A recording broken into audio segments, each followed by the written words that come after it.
Our first disappearance is Jackie K. Boyer. On the night of May 21st, 1980, in Windsor, California, 12-year-old Jackie Boyer was preparing for bed. She shared the same bedroom as her 9-year-old brother. At around 9:30 p.m., Jackie and her brother go to bed.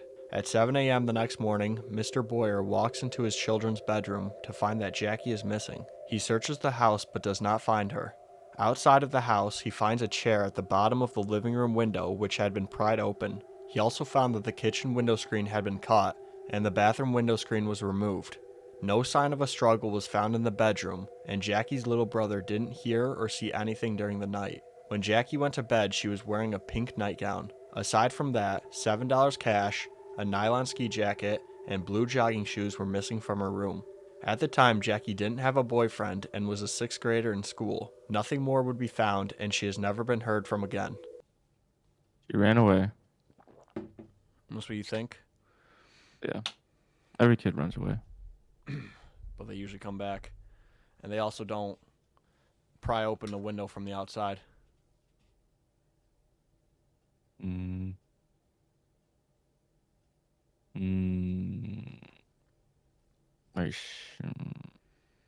Why would she go outside and pry open the window?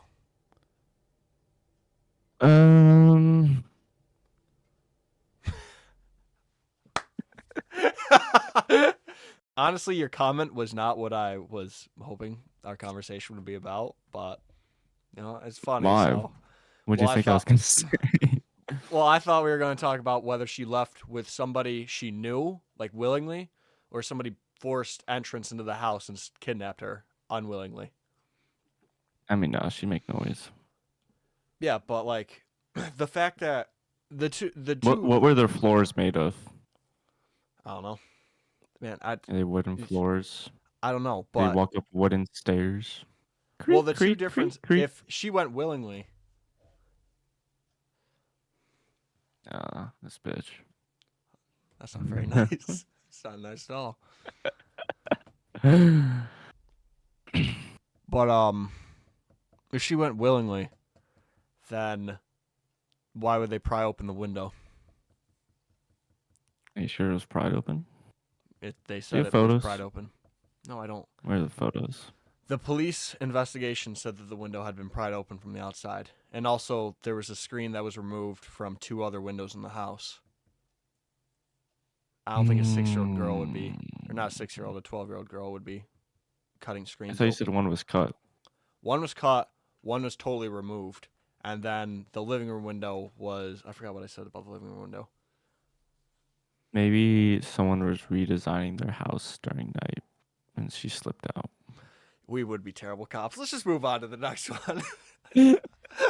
On January 25th, 2002, in Harris County, Georgia, Christopher Tompkins was working as part of a survey crew. He and his 3 other coworkers were on County Line Road next to a wooded tree line. Articles vary, but at some point between 12 and 1:30 p.m., a coworker was in the middle of a conversation with Chris. The coworker turned his head briefly to check something.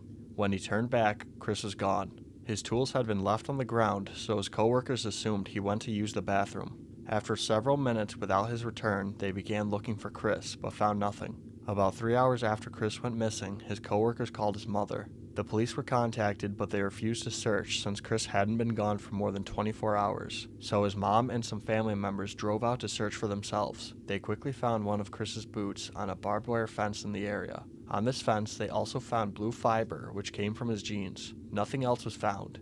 About 6 months later, in July, a farmer who lived close by found Chris's other boot. Nothing else of Chris's was ever found, and he has never been heard from again. The police came to the conclusion that he ran off to start a new life. Chris's boss reported that Chris had been acting strange right before the disappearance, but never elaborated on this. Chris's mother rebutted this statement, saying that Chris lived with her and he had not been acting strange. His coworkers all provided contradicting information and were never investigated for the disappearance. Some people online report that one of his coworkers was sent to prison for a violent crime only a few months after his disappearance, but I cannot be sure if this is true.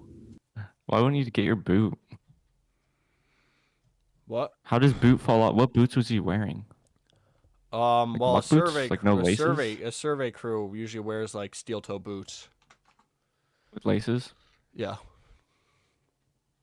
And Were they like They don't just come untied? off. They don't come off. You put them on. Like, Yeah. you know how boots work. You put them on tight. Yes, I think. Yeah, Oh God. usually Okay. the Here boots comes are the on. sarcasm. Here comes the sarcasm. I'm just saying that if he climbed over a barbed wire fence, I doubt his boot would be caught, and he'd just leave it if he was running away. I still don't know why his boot came off. People think Maybe he that was he might was have. it a full moon? It was the middle of the day. Or was it a Anyways, full moon?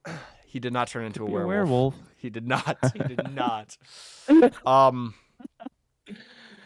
People think that he might have died accidentally, like due to one of the coworkers' faults or something, and they just killed him, and they just, they like took his boot and was like, oh, here, let's just throw it on the fence, Mm-hmm. and then they hid his other boot months later, and that's when the farmer found it. Was his foot inside of the boot? No. How many boots did he pack? Were they decoy boots and he went the opposite direction? We would be awful. Dude, no. He threw a boot next to the fence. They're like, he definitely went that way. And then he ran the opposite way. Maybe. All right, let's just move on. The government killed him and gave him acid or did some weird scientific. I don't know. Government You know did the not government. The government has his fingers and everything, bro. They did something. They had They something to do with it. they have the fingers in a lot He of pies. was gonna leak that 5G caused cancer and that we're being all brain controlled, so they killed him. Our third disappearance is Christine Ann Seal. On June 19th, 1972, in Verona, Missouri, Lynn Seal left for his job around 8 a.m. He lived with his wife, Christine, and their 2-year-old son in a mobile home parked on the dairy farm where he worked. When he left, Christine and their son were asleep. At around 9:45 a.m., Lynn returned home on break to find his son in the middle of the trailer crying, but Christine was nowhere to be found. She had left her purse, clothes, shoes, and the family car behind. Lynn called the police. They used bloodhounds who traced her scent to the driveway behind the car, but the trail ended there. 15 minutes before Lynn had returned home, a mailman was at the house and could see the child crying from the screen door but thought nothing of it. Christine has never been seen again. The family struggled financially, but there were no indications that the couple had marital problems. The police theorized that Chris had gotten into a car and left her life behind willingly. However, Lynn claims she would never do this. Also, he and Christine's parents criticized the police for their unwillingness to help and said that they had also failed to preserve the crime scene. She was abducted for government experiments. Okay. I doubt the government kidnapped her. Dude, I'm telling you, you're blind. It's the government's fault. Secret societies. She was abducted by the government. I think she was abducted, but not by the government. All right, then who the fuck abducted her? I don't know. Who abducts everybody? Pedophiles, rapists, murderers, shitty people.